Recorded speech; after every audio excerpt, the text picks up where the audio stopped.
Hi, I'm Heather. I'm Stacy, and this is Why Do People Do That? So today's episode of Why Do People Do That is about the Menendez brothers. Yay. So people killing their parents.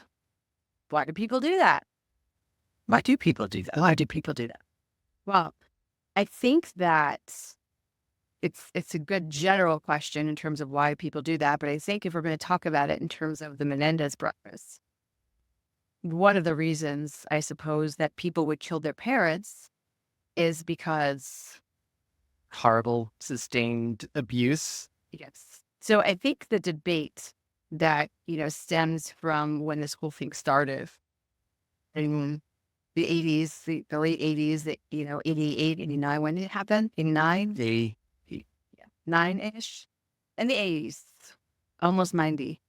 There seemed to be a really big trend toward the idea that this is because they were entitled and privileged and selfish, and that they for the wanted the money. money, right? They killed their parents for the money. So I guess the question is, why do people do that? Why do people kill their parents? For the money. They kill their parents for their stuff. Right. Is this the case with the Menendez brothers? What's interesting is that what's trending today, which is very different than what was trending back then, is that they didn't kill them for the money, that they killed them because of The abuse. prolonged, sustained abuse. So, what's frustrating to me, I think, my experience in this is I remember being a teenager at that time. In 1989, I was in ninth grade, right? So I was 14-ish, right? 14, 15 when this whole thing was in the news, I guess. I was kind of went for a couple of years. Yeah, And it was then, 3 years before they even went to trial. right. So the time, I mean, I can remember now hearing about it then, and I remember being fed and believing that these were just two sociopaths that wanted all their parents' money. And I think we need to take into consideration, too, media was so very different back then. I mean, there was, the one TV show at 7:30 that had like Hollywood news, and then there were newspapers. There was no social media. There was none of that. So it was a completely different time in The world of media. Thank you. I'm just trying to come up with something better than that. But Yeah, that. Right. I mean, think about it. It's like, we were only really fed from very few channels information, right? And so the information wheel at that time is going to be driven by the mindset of society at that time. So the mindset of society at that time, I think, had to be completely different around the openness of accepting the fact that boys could be abused by their parents, right? absolutely, So I think that in today, we've come a long way from there and acknowledging that that happens to both genders. and I think the whole idea of Parents doing that to a child. Like parents, there was physical abuse, and that was one area. But I think the idea of a parent sexually abusing a child is a whole other mind suck that people hadn't wrapped their heads around yet for you. there's a real stigma to it, right? And I think, not only is there a stigma to the idea that a parent could abuse their child, but I think that there's also that their homosexual piece to it, right? Because it was a male parent abusing A a male male child, right? It almost, I hate to say it in these words, but it almost feels like it was more acceptable that to think that a father would abuse his daughter, Yeah. that abuse his Son. son, because not only now are we dealing with the fact that a human being would be capable of performing sexual acts on a child in general. That a child of the same gender was a whole other factor. Right. So I think that if we look over the course of the last 40 or so years, society has certainly taken a shift in terms of its acknowledgement and acceptance of the reality. The people being gay, man could like a man. And I think that we've also, I think, come a long way in our research and understanding of the fact that unfortunately, child abuse is a thing that affects both genders, right? But one of the things that really struck me when I was watching the documentary on Netflix, not the show, not the Monsters show, the Netflix series, but instead the actual documentary about them, was that they said something, and I'm not going to quote it exactly correctly, but something along the lines of like battered women syndrome. You can't be subject to the same symptoms or the same, I guess, diagnosis of battered women syndrome if you're not a woman. Even in the Monsters, they had made a comment like, if these children, if the Menendezes were Erica and Lydia, like, you would be a whole different tribe, a whole different level of acceptance of that. Let's talk about that, right? What does that mean, right? Let's really think about that for a minute. There's definitely a shift in the idea of why do people do that, because this isn't just about why do people kill their parents, but why at the time that this happens, was it so impossible for people to accept the idea that a male, whether I think you'd be a child or an adult, that a male could endure sexual abuse? Why is it so hard to accept in the 80s?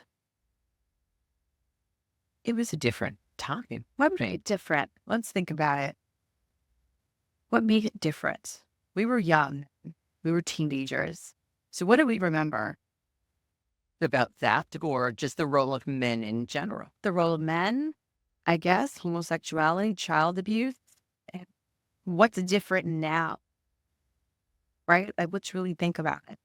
I mean, one of the things that really struck me also in watching the documentary was, the public icons at the time, right? Oprah, Saturday Night Live, Mhm. right? Some of the late talk show hosts, right? Jay Leno, yep. Jay Leno, they were really on the side of these were just two entitled, spoiled kids who wanted money, right? So I think that for us as a culture, our idols, the people that we looked up to, this wasn't just the news, right? This was really our entertainment, right? The celebrities, the people that sort of helped shape the mentality of the masses because, whether we like it or not, Were influenced by the media. we're influenced by You know, influencers, right?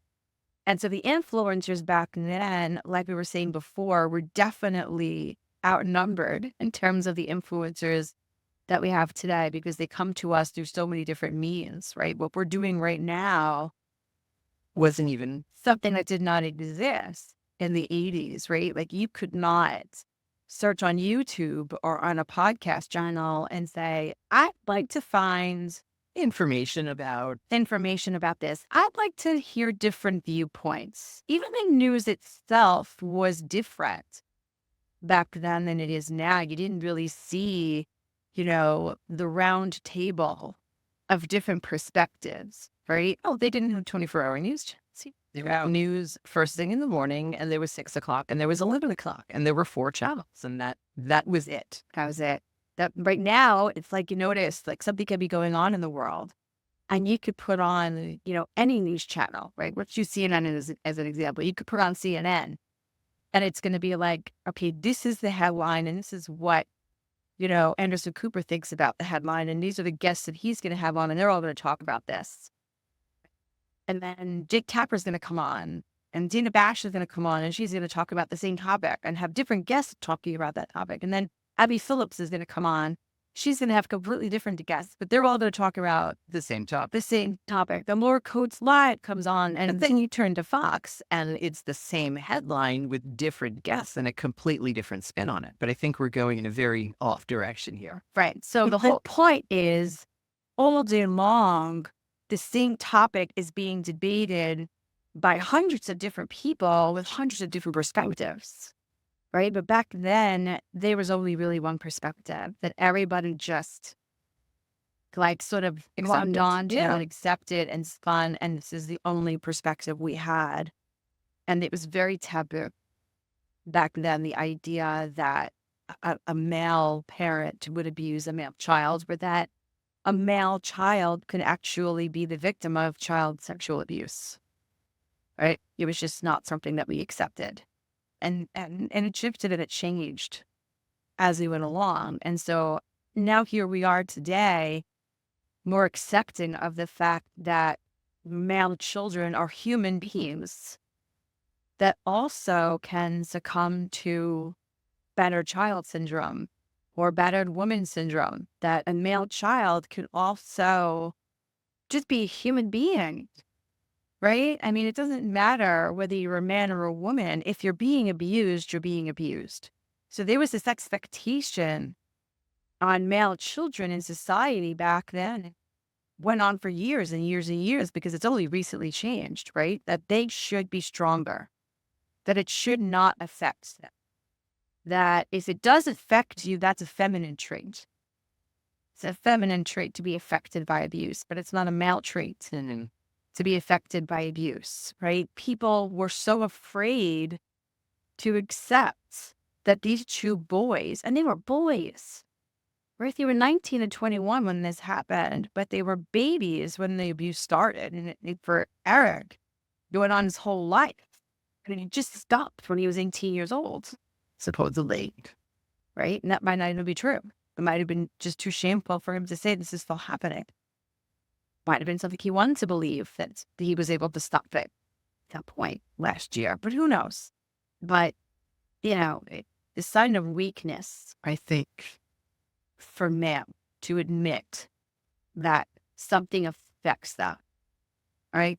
That they're sad, that they're scared, right? I think what drove these boys to do what they did was fear. So for two males to admit that they're afraid to society in 1989, what would that mean? It would shatter the whole impression of what males are supposed to be. What are males supposed to be?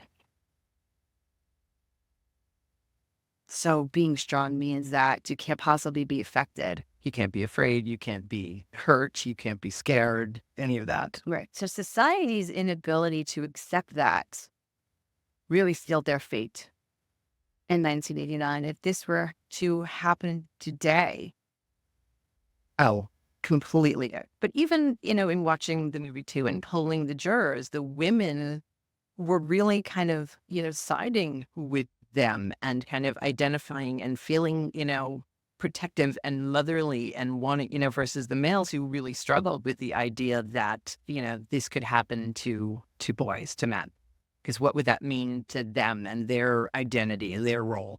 absolutely. And I think it scares them even more to think that that society can accept that men are not these superhuman, superhero, superpowered beings. That's Are impermeable and unable to be affected by things that happened. right, because they view that as a feminine trait, right? To be emotional, right? Which still exists today a little bit.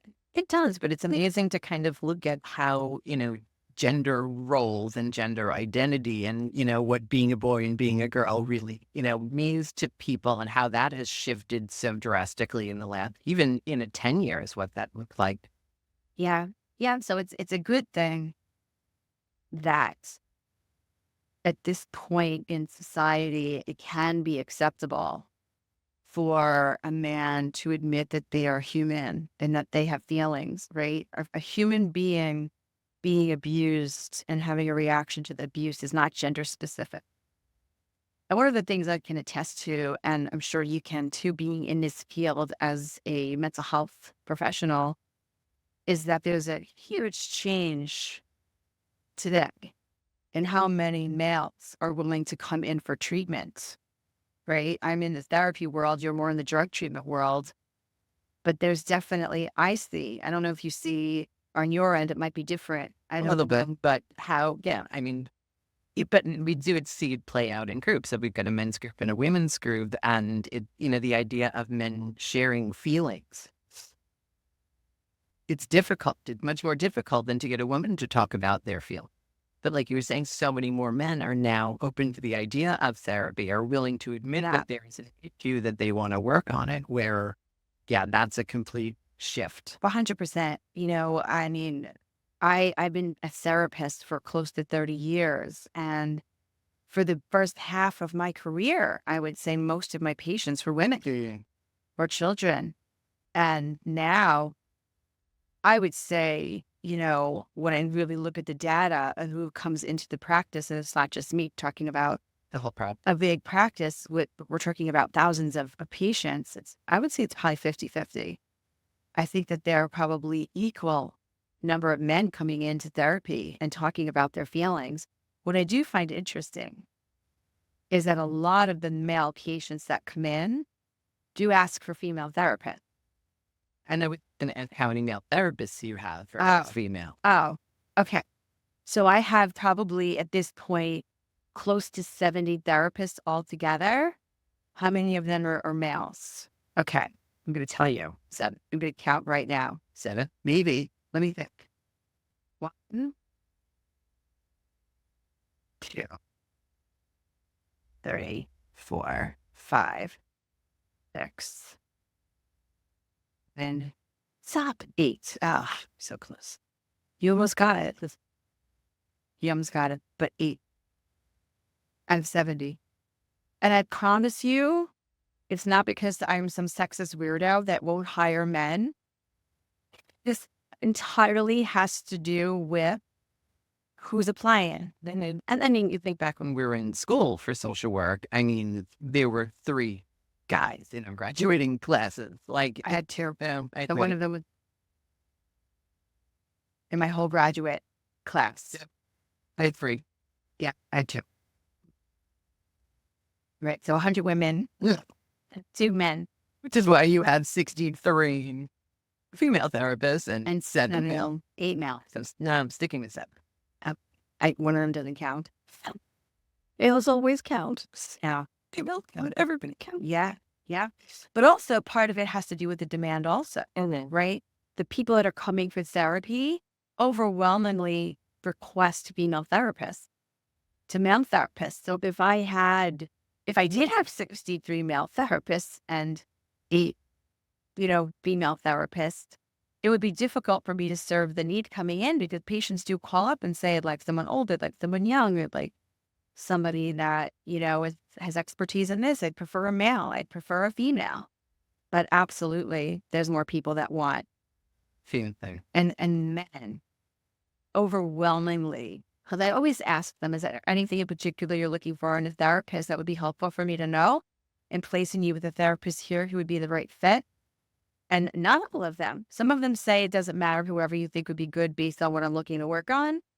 But I would say overwhelmingly the majority of them say I'd be more comfortable talking to a female. And I think the reason is because they're uncomfortable as a man being vulnerable to another man. Absolutely. Because it's not as acceptable. It's not as acceptable in society. What do you think about that? Absolutely. And I do see that play out at my job as well. Certain things that patients will share with their male counselor versus their female counselor, and it is very, very different. Yeah. So I think what we're talking about is this whole concept of masculinity, right? And there's this phrase that they have called toxic masculinity, right? And so I absolutely, and this is again just what I think, right? I haven't researched this, but just my thoughts are toxic masculinity probably played a pretty big role in the outcome of what happened here with the Menendez brothers. And again, it's taking it back 35 years, like rolling back America to a completely different time. I mean, I think it would play out very differently now. But in the 80s and 90s, there was very much that role and that expectation of men. Yeah. It's unfortunate. It really is, right? Because I mean, you think about how many lives that affected where, men really were dealing with real life stuff aside from abuse, just everyday stuff and everyday stress, and didn't feel like it was their right to have those feelings or to be human. So imagine being the Menendez brothers and being abused by your father and being groomed to be afraid Mhm. that if you did anything about this, If you told anyone, if you told anyone, if you tried to get away, that you were going to be punished in a very severe way. I mean, I mean, I think the most obvious thing there, right? I mean, Eric said it himself in his interviews that his father told him, if you try to get away, if you tell anyone, I'm going to kill you. Why would Eric not believe that? yeah, He had every reason to believe based on his father's behavior. behavior, Yep. right? His father hurt him, right? His father caused harm. He inflicted harm. He did things that were painful to him. He did things that were uncomfortable to him. He scared him. He threatened him. Like he said in his interview, if I didn't swing good enough, my head got held underwater, right? Then there was a situation where he said, you know, come in and jump off the counter. I'm going to catch you. And just let him fall. And then backed up and let him fall. And the father's, Response was something like, you shouldn't trust everyone. this was his lesson, not to trust everyone, but his lesson was, you can't even trust me, your father. So from a very young age, you have a very impressionable, underdeveloped brain being taught you can't trust anyone, not even your parents. The people that are supposed to be there to take care of you and have your best interests at heart. And in his attempts to tell his mother, he got the same message, right? Don't talk about that. Stop. She lived in fear of him as well. Yeah. She was also abused. Absolutely. She was abused, right? She was a victim just like the boys. And I think the boys recognized that and they just saw their mother as hopeless. And, and that's why they killed her as well. Because there was a comment about putting her out of her misery and wouldn't be able to survive without him because she had been so abused and beaten down and kind of didn't have her own identity. Absolutely. Absolutely. And I think also, and again, this is just, I didn't read this anywhere and the Menendai didn't say this. Menendez. Just my thought. I'm just making an educated guess based off of the years of working with people. I would imagine that there would have to be really big force of internalized anger these boys had to have had towards their mother, For knowing it was going on the whole time and not doing any. not doing the heck and absolutely anything, because even though she was battered and abused and afraid, and I understand that as a woman and as a human, and that she, had succumbed to being the victim herself. I also know that children really seek comfort and protection from their parents. And when they don't get that from their parents, it does create an inner conflict, right? There is part of them that's going to be angry, right? What And the how do you fuck? tell her that? How do you make sense, especially as a child, of I love this person, but I hate this person? That's the conflict. There's just so much guilt that comes into play when a child is both angry with their parent, but loves and needs their parent at the same time. It becomes a very shameful thing. I am pissed at my mother, especially when you view your mother as this weak entity that is also being abused, right? She's just one of us, right? She's one of the abused. I don't think they recognize that until they were adult. All subconscious. I don't Yeah. even know if they recognize that today, right? This is all a subconscious process. I mean, the brain is an amazing thing, right? Where it's processing all of these thoughts and will miraculously hide these thoughts from ourselves and keep it locked, right? Almost in like this, just this little neural box, frozen right? Unable to access and unable to process, but yet at the same time creating behaviors and beliefs and actions and reactions and symptoms that the person themselves doesn't even understand. I'm still stuck on neural box and I can't get past that. I That is the greatest phrase ever, and I stopped listening there, so I don't even know what you're saying. Getting past that was the end of it, but I missed the bulk after neural box. What does neural box mean for you? This is not the time we avoided. Talk about a neural box. But just the idea, I did have my own kind of reminders of things that are just locked away, that the brain, in order for me to continue to function, certain things are just stuck in the back in a neural box. Yeah. I don't think neural box is an actual Term? psychiatric term or psychological This phrase term. ever. I think I just made that up on the fly. I think that I just sort of, used my working memory to, kind of retrieve something I've learned about the brain. I'm not a neurologist. The idea of like, we compartmentalize and, when you try to explain that to people, it's like you put things in a little box and kind of put it on the side, but neural boxes. Yeah. So I know that I know enough about the brain, and I'm not a neurologist or a neuropsychologist or a doctor. I'm a licensed clinical social worker. So, but I know enough about the brain to know that there are neural connections that need to communicate with one another. And I know that the memory is, um, a superhero that comes in and stores things. And there are things that are accessible and there are things that are not. And I know that the brain subconsciously chooses to store things that are going to be held and be inaccessible to us, right? Held in the unconscious mind. We're going to go back to Freud now, right? And it gets held there in a way to protect us from the things that we feel we cannot handle. So if we bring this back to the Menendez brothers, what are the things they could not handle?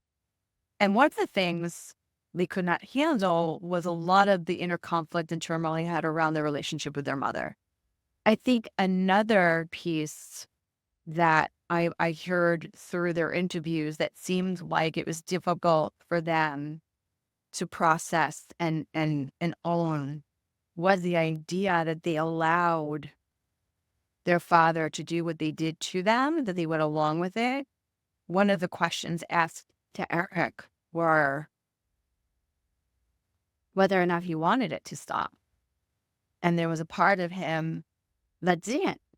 And I understand that as an adult on the level of being a mental health professional, and I'm sure you do too, right? This idea that they had this harsh, real, punitive, cruel father who was only kind to them And wasn't even kind, but it was their, that special relationship and that connection and tension. And, you can understand and it's difficult to process the idea that, you didn't necessarily want that to stop because that was the only connection you had to him. And even though it was aggressive and it was abusive, it felt to a little boy like love.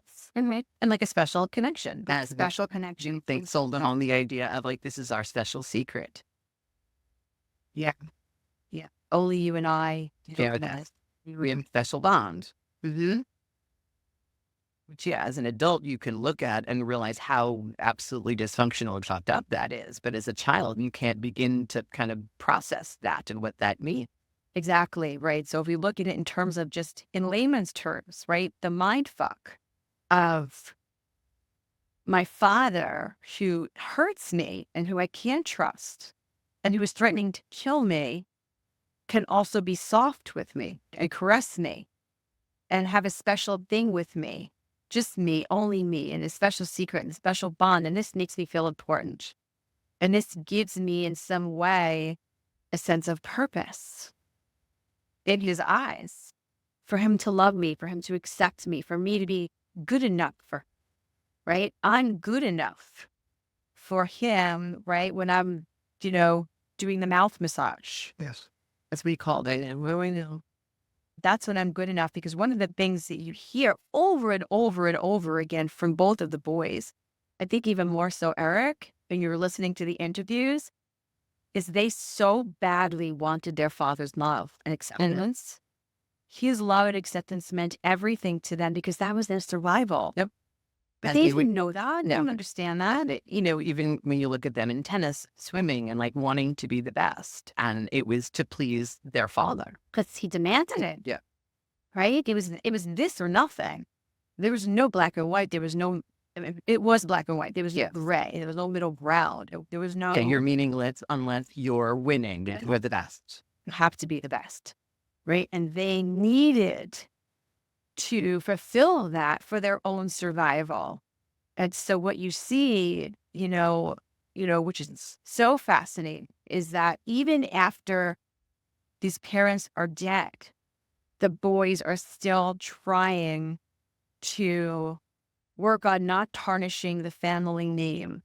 And they're still talking about what a great and wonderful man their father was, right? Eric was so afraid of his father that even when his father was dead, he was still afraid of his father, Okay. right? Even in his death, he spoke to his attorneys and he spoke to whoever was interviewing him and whoever was talking to him about what happened, about what an amazing man his father was. He was so grew to believe that if he spoke out against his father, he would Bad would happen. right? That there's almost this delusional belief that even his dead father would somehow cause him harm if he were to tell the truth, right? I mean, So ingrained in his brain. which brings me to my next frustration. And this is something that really frustrated me. And this isn't just, about the Menendez brothers. We hear this all the time when we talk about sexual assault and abuse, right? Why did they just leave? Oh, They could have just left, right? And when you see the interviews, when they were interviewing just people in society at the time, jurors and that prosecutor. Wow. We'll talk about her. The whole other why do people do that, but I have to get to that because wow, does she come off as a monster? mhm. But there's a reason. So they could have just left, right? This reminds me of like today in society when a woman comes forward about a sexual assault Or domestic abuse. or domestic abuse or child abuse, and society still today responds with, why didn't they say something sooner? Why are they coming out with this now? And it's amazing to me how people who have no experience with abuse, either as the abuser or the abusee, and have no experience in the mental health field, who don't understand anything about this concept at all, feel so righteous and so entitled in their opinion. Because from the outside, I could see where it seems like just a simple solution. Nothing bad is happening. You're not going to go back there. Not understanding all of the nuances of the emotional connection, the financial, so many things that go into The why overwhelming fear. doesn't leave. I think the number one reason, money's definitely a big part of it. Mhm. I think for the boys, not to say that they wanted their parents' money, but they were 19 to 21. And they were raised with a certain lifestyle and had, Where were they going? yeah, How were they supporting themselves? Right? They were mentally ill or emotionally barren and destroyed and had no self-esteem, but yet society expected that they were just going to go out and magically support themselves in Beverly Hills somewhere. Where were they going? They weren't allowed to tell anybody, right? If Eric left and told people, his father was just going to hunt him down and kill him, mhm. right? And it's definitely true that a lot of women don't leave abuse situations because they're beaten down. They have no confidence. They don't believe in themselves to be able to support themselves and protect themselves. They don't think they're going to be able to do it. And someone felt so easy, just leave. If people could just leave, people would just leave. And, we're talking about this now in 2024, where there are tons more resources and options and support available for families, for women, for abuse survivors. Even the idea of calling an abuse survivor is a whole new concept versus, the 80s and 90s when that just wasn't there. Yeah, there was no safe center in 1989. Vibes. in Suffolk. Was it there in 1989? Yeah. Yeah. But there's actually a place called the Stake Center. Oh, we knew. I'm willing to believe they probably didn't exist in 1980. I'm going to look it up. I'm not going to look it up right now, but I'm going to look it up. But they probably didn't exist. And where were they in Beverly Hills? And would a 19 and 20 will even know that exists? And that the fight or flight that they lived in on a daily basis, the constant fear of repercussion, of punishment, of consequences, right? They were really, I mean, we'll go back to grooming. It was embedded in their mindset to believe that if they spoke out or did anything That he was going to kill them. against their father, they were trapped. They were like, caged, little animals who could not escape. And I believe, based on what I understand about the mindset of somebody who is abused repeatedly over and over and You're so over and over for so long. And not only that, but going through their developmental stages. This started at the age of 6. For Eric, it was from 6 to 18, right? So through his entire childhood, through all the stages of development, he is being abused and he is not safe. So how do you expect a 19-year-old boy to believe it's safe out there in the world? I can't trust my own parents, but I could trust others. And then he trusts his therapist. Holy moly. It is fascinating to me and outrageous and horrifying all at the same time. So let's just talk about that for a minute. So Eric, No, when he was seeing the doctor and the father was demanding that he reported all of their sessions to the father. that's the worst part of it for me.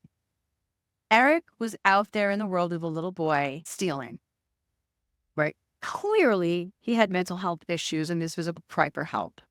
This is the only cry for help. This is how he was acting out against the order. This is how he was acting out against his father, right?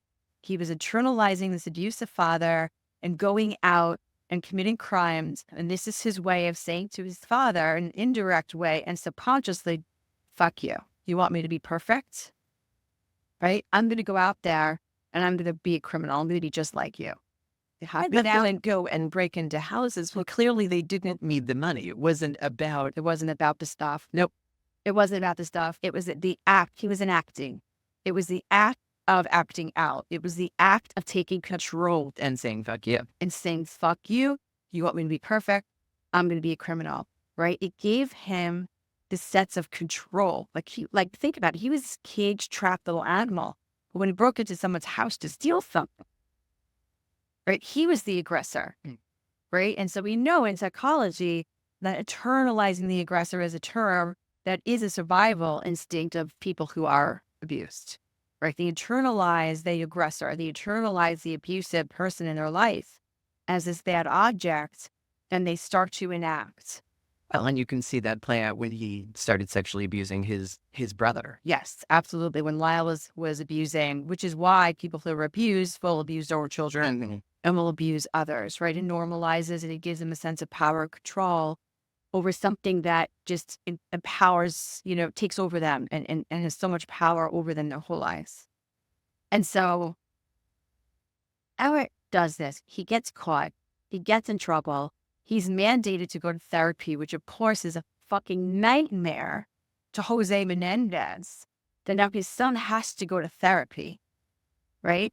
So what does he do? He goes and seeks out the one corrupt motherfucker in our field, right?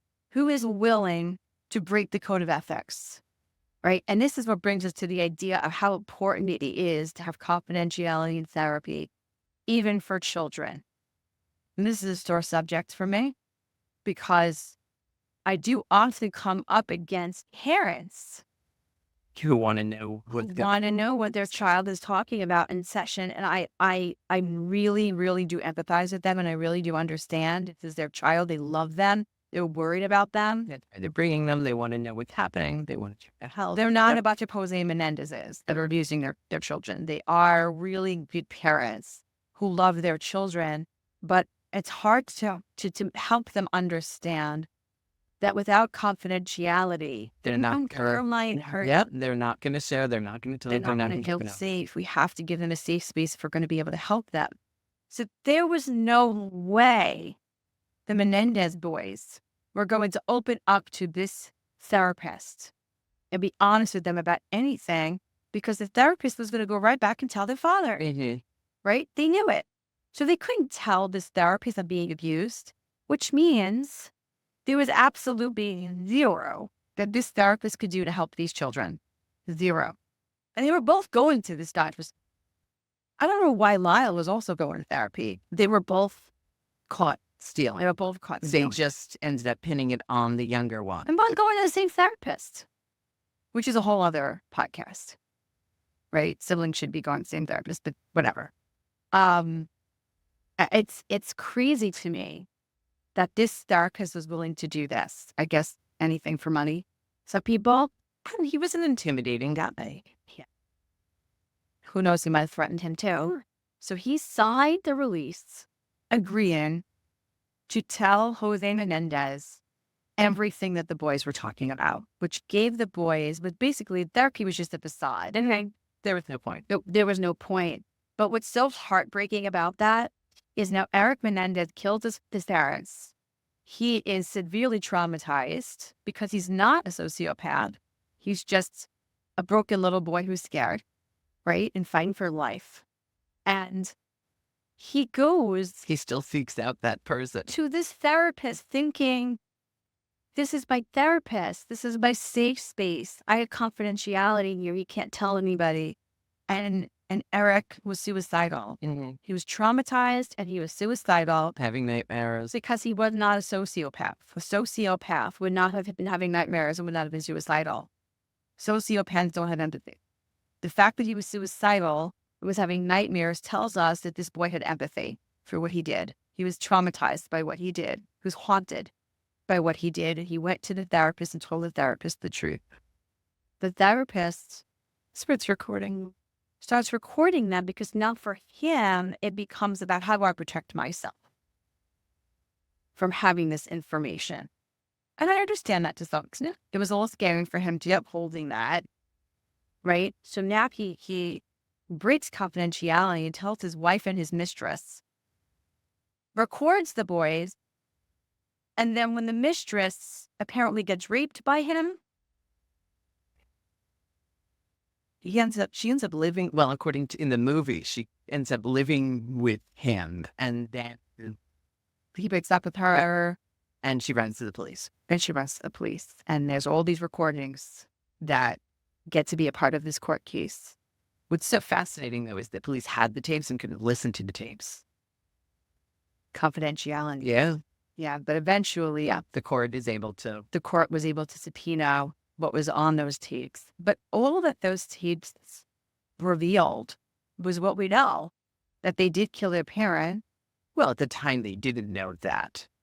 Well, the tapes helped reveal that. But the boys admitted it at some point, and the boys told their story. And I think it just became very difficult for certain jurors to accept that these were just two sociopaths that wanted money. And unfortunately, we have a hung jury. Mm. What really, really upsets me is second time around. When they wouldn't allow most of the experts so much information that would have supported him. That would have supported the lower sentence, right? Because here's the thing. The boys, the attorney wasn't asking to just acquit them. The attorney was saying the boys killed their parents and that is against the law. And they need to have a consequence. But, murder versus manslaughter. Right. Manslaughter would be that they would go to jail, but for a lesser time because there was a reason I guess, a reasonable reason why these boys killed their parents, even though they took law into their own hands, and that's against the law. And so we have to have law and boundaries around that. Even that still bothers me, because I definitely do believe that if we were to argue the fight or flight that they were in, you could argue the point of self-defense. But I understand that because it was premeditated and they bought the guns and whatnot, it's hard for people to understand the idea of temporary insanity or self-defense. But being in the mental health field, I could definitely argue that point. I could definitely say, And that does open up the idea that every abused person or every tortured person can go back and just kill someone and, kill the abuser, and that that's okay. So I think what right. the danger is, well, but she wasn't even arguing, to get them off, to have them acquitted. Right. Right. That's a whole other can of worms to say that they were, temporary insanity, was temporary. Temporary could be more than the flash of a moment, walking into a room and seeing your wife cheating on you and wanting to shoot the cheater in the head. Temporary insanity, right? Insanity can last more than a split second. Well, her argument was imperfect, and God, and this is why we need an attorney here. It was some kind of like imperfect something, which kind of spoke to it wasn't a temporary insanity because Right. it wasn't that split second decision of just an irrational, immediate thought that just you acted on. Right. But my argument would be that there was mental illness there the boy had in direct result of the abuse, right? So you can say that there was insanity, if you want to call it that, so to speak, right? A trauma response to what was going on, a real fear that they were in danger, a real fear that if they tried to do anything to move forward in life, their father would kill them. And so there definitely is a possibility that we could argue the idea of insanity, that we could argue the idea of self-defense, but that's not what they were doing. They were saying, call it manslaughter. These boys were abused. And even though it was wrong to kill their parents, we're saying, find them guilty. Yeah, look at the whole picture, Give them look a at the sentence. circumstance.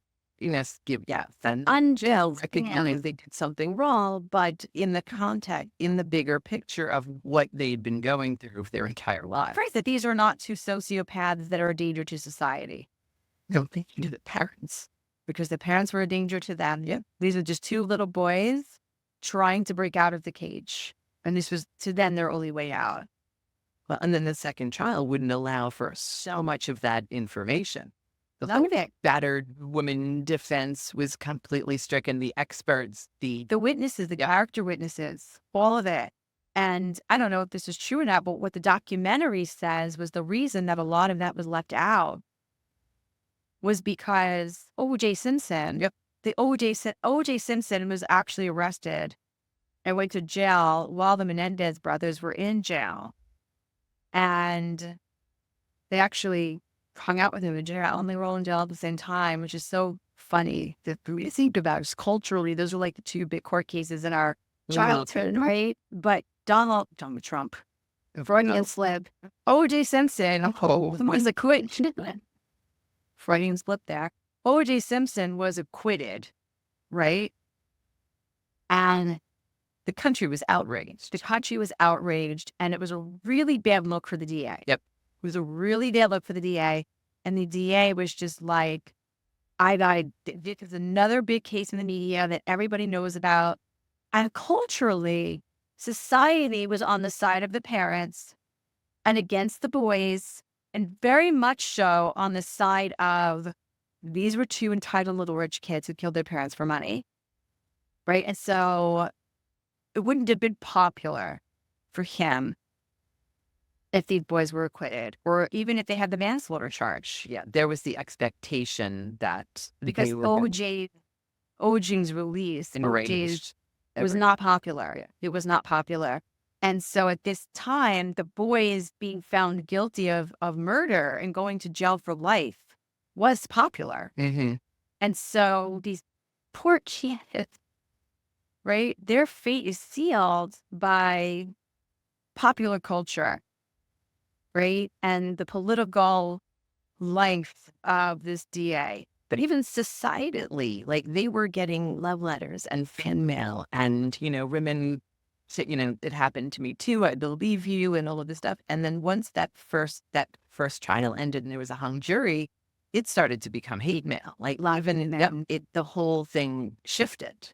I think the hate mail started when it came into public eye that they were abused.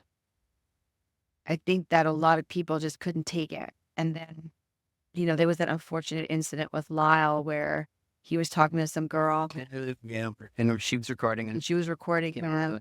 And he was just a 20-something-year-old kid trying to look macho and strong because he probably felt so vulnerable and weak, right? Like crying in the public eye. So of course he's going to be like, yeah, I was faking it. Let me tell you something. I watched this documentary last night and I watched their faces and you can visibly see the pain, right? At one point when Lyle's on the stand and he's talking about his abuse and he's talking about how he abused Eric and he apologized to Eric for the first time ever in their lives. Eric, I don't know if you noticed, not only can you see the grimace of pain, you can see the pain in his face, but he was sucking on his hand. It was like this. At one point, he had like almost his whole hand in his mouth, right? Which to me, what does that tell you? Think about it. it's like a regression to childhood and safety and comfort and 100%, right? He was right back on the nibble, right? He was the only thing he could do in that moment to nurture himself, right? He was comforting himself because the pain was so overwhelming and you could see it. Anyone who says he was faking it doesn't know what they're talking about. It was real.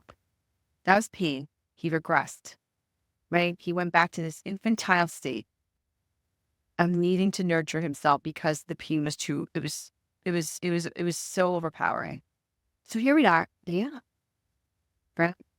And then they get separated for 21 years. They did not see or speak to each other for 21 years because it's amazing that they've been in jail for 35 years. I mean, and that was their sentence. They were sentenced to life. But to think of how much has changed in the 35 years, the fact that now this is all back up and being discussed. they're 51 and 55, Yeah. thanks to social media. Yep.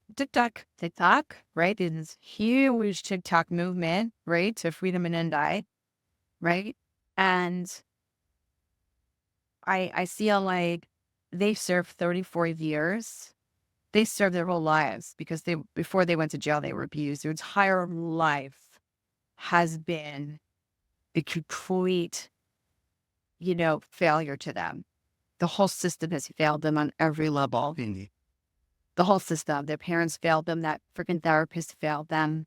The legal system. The legal system failed them. Everyone has failed them. And at this point, society wants to step up and say they've had enough. They're 51 and 55.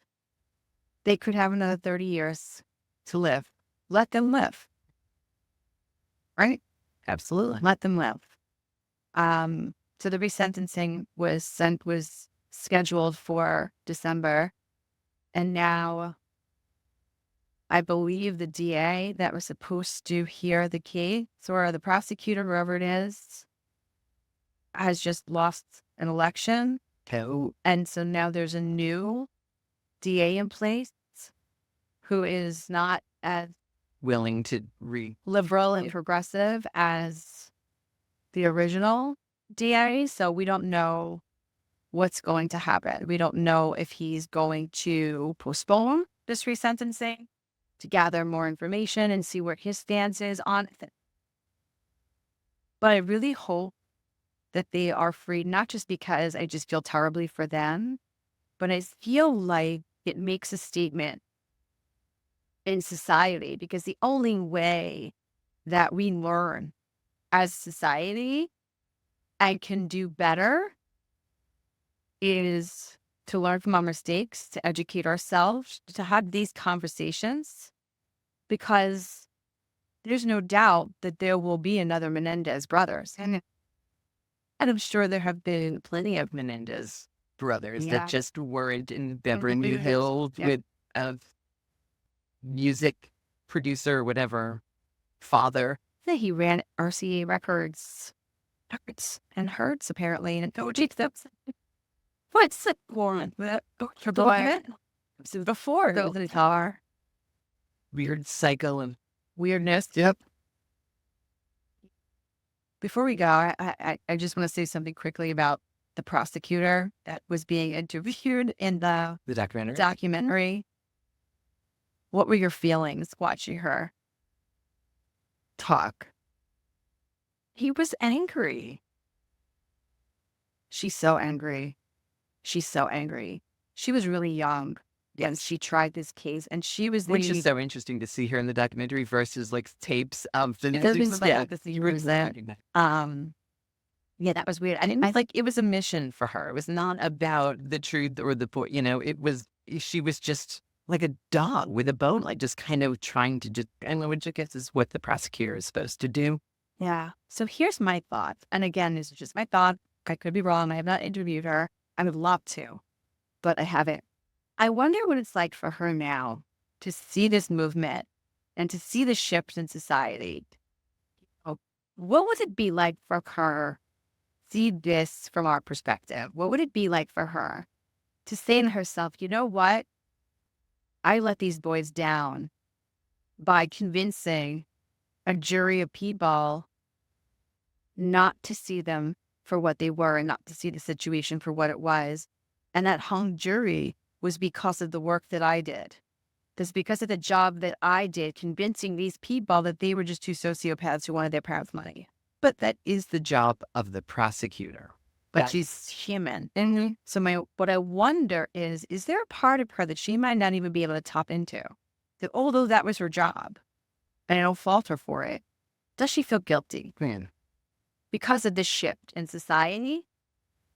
Because of the softness that is now facing her because of all of these people coming out and saying that this was not fair, right? What is it like for her? Does she go into fight or flight? Does she have to defend herself? Does she need to stand her ground and bet herself in what she believed back then in order to justify her position and not appear like the monster to society? Does she need to hold her ground in her argument to protect herself from the guilt she would have to face if she were to say, you know what? I was wrong. and I think, like so many other things, it's like you're doing the best you can with the information you have at the time. I think it would, I mean, we've said this before, it would play out so very differently a trial like this now for so many reasons. I mean, because of society, because of social media. I mean, there's just a multitude of reasons to be a very different trial. I'm excited for the resentencing. It happens. It's going to happen. It just might end up getting postponed or not happen on time. It's sort of like the vibe and in the media world. But as of right now, it is scheduled, I think, for December 10th, unless something has changed since I blocked. And I really hope that they determine that they've served enough time and let them have the rest of their lives back. It would be nice. So sad. One of those good painting. Oh, yeah, and really good. I hope. So talented. Pretty amazing. Which is nice that they were able to find outlets and ways of expressing themselves, One of them adopted a child. which I can't wrap my head around, but that's, It would be nice for them to be able to. I'm glad that they reunited them in general. At least they get to see each other every day. It really hurt my heart that they were separated for 21 years. I was like, why is that necessary? to prove a point. I don't know. Come on. All right, so free the Menendez, free the Menendez, free the Menendez. Thanks everyone for joining us, with all the pod people out there for joining us today, and we'll see you soon. Bye.